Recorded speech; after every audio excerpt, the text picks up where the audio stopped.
if you really wanted me to read one of the other books, then just let me know and I can do that. But I figured not many people would really care. So let's see how this goes. I've never done a video like this. So yeah. Okay. Let me get a good reading angle. I think that should be good. Maybe like that. Okay. Chapter 1. A Good Hand Job. New Delhi Airport, 1988. Madam, please. I pitched wheezy whine in my ear. For the final time, fuck off. My low growl through clenched teeth is a shamefully unoriginal, pathetic response, but it's all I'm capable of at 2 on Christmas morning. For 3 days, my friend Nick and I have been sitting on plastic airport chairs waiting for the stifling, stinky smog to lift. For 3 nights, I've lain on a bed in an airport hotel listening to Nick bounce the sounds of violent double-ender projectile vomits and diarrhea explosions off the bathroom walls. India is Hotel California. You can check out anytime you like, but you can never leave.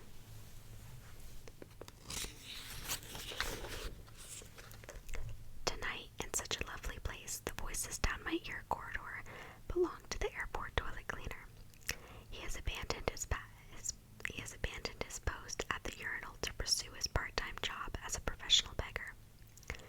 Shuffling in a stooped circle, he hovers around us as patient and persistent as a vulture waiting for death. He can smell our exhaustion and weakness, and we can smell him. His blue overalls are stained with urine and stink of mothballs. His breath reeks of pan, the red chewing tobacco that smells like a mix of overripe fruit and fluoride.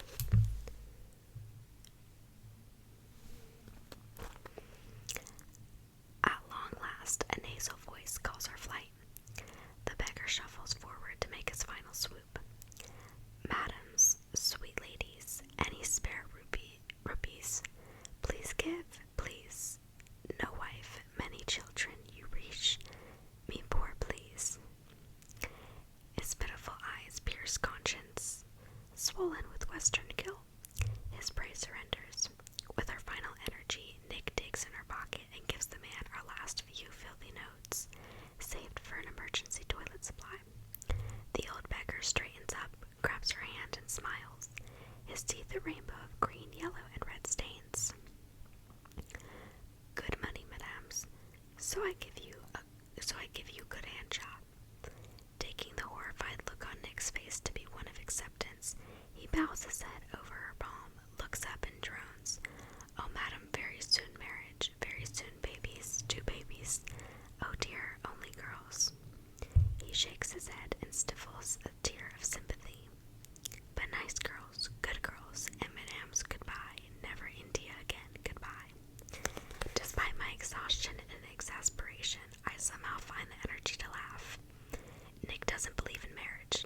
stroke in the local pool.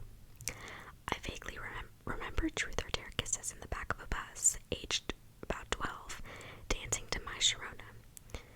At 13, behaving like an absolute asshole in my adolescence, or arsehole in my adolescence, and having a hideous hippie phase involving dreadlocks and tie-dye when I was at college. For my 21st birthday, my parents gave me a plane ticket and a blessing to leave home and Australia for a year. This middle-class rite of passage had become family tradition. My mom had hitchhiked around Europe in the 50s and wanted us all to experience the joy of travel before we settled into careers. My trip through Europe, Egypt, and Turkey is a bit of a blur, and recollections of the 2-month tour of India on the way home are vague. I can see myself roadside squatting and peeing with women in wonderful saris, sunset games of beach cricket with a trinity of fat gone men named Jesus, Joseph, and Jude, and the white bright teeth of a child rickshaw driver wearing a t-shirt printed with "Come on Aussie, come on." I recall angst, incredible anger, deep depression, and a love-hate relationship with the country, but I can't remember why. I'd filed the soothsayer, his prophecies, and my vow never to return under young, stupid rubbish, and let it fall deep into the black hole of my brain. Until now, a month short of 11 years later, as I walk into the plane in Singapore, a seed starts to sprout in the blocked sewer of my memory. A seed watered by the essence of stale urine and the whiff of vomit coming from the window seat, where the pink and orange paisley wallpaper artfully camouflages the spoo. The high-pitched, highly excited jumble of Indian voices almost germinates a recollection, but after too many going-away parties involving too much indulgence, I'm too wasted to let the bud bloom. I fall asleep. Somewhere over Chennai, I become aware of an increasingly rhythmic probbing of my inner thigh by something long, thin, and hard. I open my eyes to see a brown finger with a long curved nail closing in on my crotch. The digit is attached to a scrawny old Sikh in a turban sitting next to me. He is slobbering and shaking with excitement. I'm too sleepy, shocked, and for some reason too embarrassed to scream, so I buzz for sisterly assistance. An air hostess with big hair, long nails, and drag queen makeup slowly strolls over. She looks cranky. What? This man is touching me when I sleep. I bleat indignantly. The host rolls her eyes and waggles her finger at me. Well, stay awake and don't let it happen again, madam. She wheels on the spot and strides off, swishing her nylon sari. Months later, a friend will tell me that many Indian flight attendants are rich girls whose parents pay a massive bribe to get them a job involving travel in 5-star hotels. These brats view passengers as pesky intrusions, way beneath their status, and detest doing the job of a high-flying servant. But right now, I'm floored, abandoned, and angry. I stay wide awake and alert until the hostess with the mostest sprays the cabin with foul-smelling insecticide. She aims an extra jet directly at my head. I can almost hear her thinking, this should clean the western whore. It's now that I remember that India is like Wonderland. In this other universe, everyone seems mad and everything is upside down, back to front, and infuriatingly bizarre. I'm Alice, fuzzy with feelings about my previous trip down the rabbit hole. I'm now flying straight back through the looking glass to a place where women are blamed for sleazy men and planes are sprayed when they fly from a clean city to a dirty one. In this world, we applaud a dreadful landing that's as fast and steep as takeoff. We jump up and tackle fellow passengers in a crush at the door while the plane is still moving, and the air hostess gets off first. I get off last to be embraced by the cold and clammy smog, the cocktail of damp diesel fumes, swirling dust, burning cow dung, toxic chemicals, spicy sweat, and sandalwood wraps me in memories. The soothsayer and his prophecies of a decade ago boil to the surface of my brain. For the old bloke did give a good hand job. soon after we came home. She then quickly popped out two gorgeous girls and has never come back to India. I'm still single, and at 33 by Indian standards, I'm a spinster to be pitied. I've had good jobbing. Only days ago I finished my last morning show on the Triple J network. I've interviewed famous actors, crazed celebrities, and brilliant musicians. I talked with an audience I admire, and I've enjoyed a lifestyle of traveling, filming premieres, theater opening nights, music gigs, and festivals. I've left the best job in the world for a country that I now remember hating with a passion.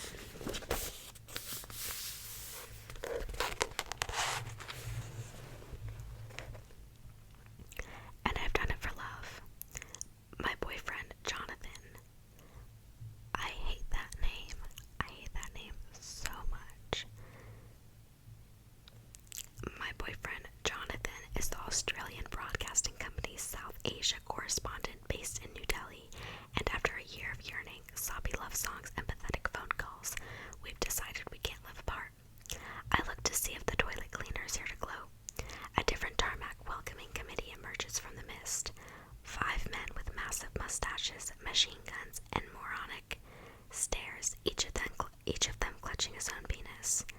I then spend hours inching along an impossibly slow passport queue comprised of harassed foreigners while Indians move past smiling. It takes half an hour to find my bags in the midst of a screaming and jumping border mosh pit, and another 20 minutes to have my luggage x-rayed again. By the time I'm near the exit, I'm frantic that I'm late for my most important date. I rush down a long exit ramp that gets steeper and steeper, pulling my trolley deeper and faster into India. I hit the bottom with a bump and fall over. Dazed, disoriented, and dusty, I sense a strange sight and sound emerging from the smog. A huge hurricane fence appears to be alive. It's rocking and writhing. Fingers, toes, and small arms reach through wire gaps. Heads poke over the barbed wire, and mouths press to the steel groan and moan. Taxi, taxi, madame, taxi. Bakshish money. Before I can pick myself up, an arm breaks through a hole in the fence, grabs my bags, and starts to disappear into the misty melee. I begin a tug-of-war with a person I can't see. I start to scream, "Stop, come back, I'm getting picked up." "No, you are too late. Your car is not coming. I am taking you," yells a voice from the end of the arm. Could he be right? Could Jonathan have come and gone, or been held up on a story? My doubt weakens, and I loosen my grip on my bags and fall flat on my back. Then through the smog, a tall being with a familiar grin emerges. Jonathan rescues me, grabbing my bags from the invisible man and me to his chest. I'm momentarily comforted, then I pull away and hit him. "You're late," I wail pathetically. Jonathan recoils like a wounded boy. This is hardly the romantic reunion we'd pictured, and not how I wanted my new life in a new country to begin. Jonathan bundles me into the Australian Broadcasting Company car with a promise of a stiff drink and a warm new home. We drive slowly through New Delhi's winter streets, which seem like hell frozen over, or perhaps purgatory. I can't see beside or beyond the car. Foghorns hail from huge trucks sailing too close for comfort, and every time we stop at a red light, which impossibly instructs us to relax in large white uneven letters, a ghostly torso or a gaunt face with an expression straight from the screen rises from the milky depths. Long, skinny Addams Family fingers rap on the window. Death knocks from beggars. I shrink from the beings as if they're leapers, and then realize many actually are. Still freaked from seeing bits of people through the airport fence, I'm now scared by seeing people without bits. We stop at a huge black gate, opened by a very small man with an extraordinarily large mustache and an even bigger smile. It appears he has won a beauty contest of some sort, as he's wearing a white pantsuit with a red sash that says West End. Beyond Mr. West End looms my new home. I hit Jonathan again. I've left a sunny apartment by the sea in Sydney for a dark, dingy first-floor flat on the intersection of two of New Delhi's busiest roads. Inside the flat is large but lifeless. Its white walls are stained with diesel fumes and bordered with dark wood. Its marbled floors are cold, cracked, and yellow. Its rooms almost empty, bar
Soviet tank cruise with class. Huge tinsel-decorated trucks rumble and groan. Filthy lime green buses fly around like kamikaze cans, squeezing out a chunky sauce of arms and legs. Shoes dangle from back bumpers, and black demonic faces poke out red tongues from windshields. These are for good luck. But it's probably the holy mantra written on the backs of vehicles that keeps things moving. It's on Baby on Board or Jesus Save. It's not Baby on Board or Jesus Saves or Triple M does Deli. Instead, hand-painted in swirling childish capital letters is Horn Please. Everyone seems to drive with one finger on the horn and another shoved high up in a nostril. The highway soundtrack is a chaotic symphony of deep blasts, staccato honks, high-pitched beeps, musical notes, and a weird duck drone. It's as if Delhi is blind and driving by sound, except it seems many are deaf. Women are curled up on the pavement, sound asleep, and a man is stretched out on the median strip, dead to the danger. On the back of bikes, on the laps of the motorcycle moms, babies are floppy with dreams. It's clear it would be suicide to drive here, and luckily I won't have to. The Australian Broadcasting Company has a driver, Abraham. Abraham's truck. Abraham's thick curls have crawled off his head like furry caterpillars, and they now encircle his ears.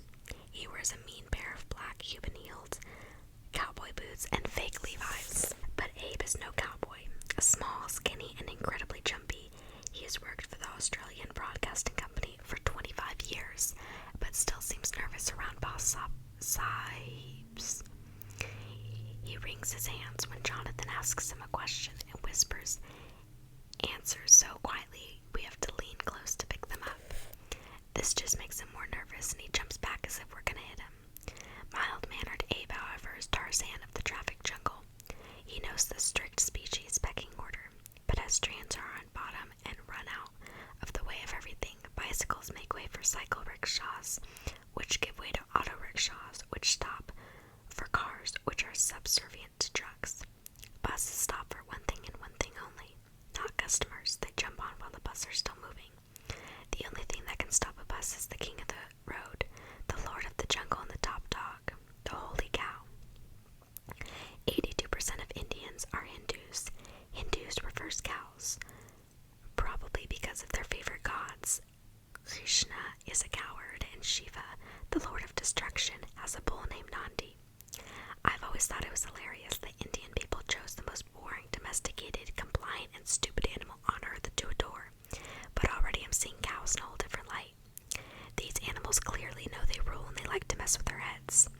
The humped-back bovines step off median strips just as cars are approaching. They stare down drivers, daring them to charge. They turn their noses up at passing elephants and camels and hold huddles at the busiest intersections where they seem to chat away like the bulls of Gary Larson cartoons. It's clear they are enjoying themselves. But for animals powerful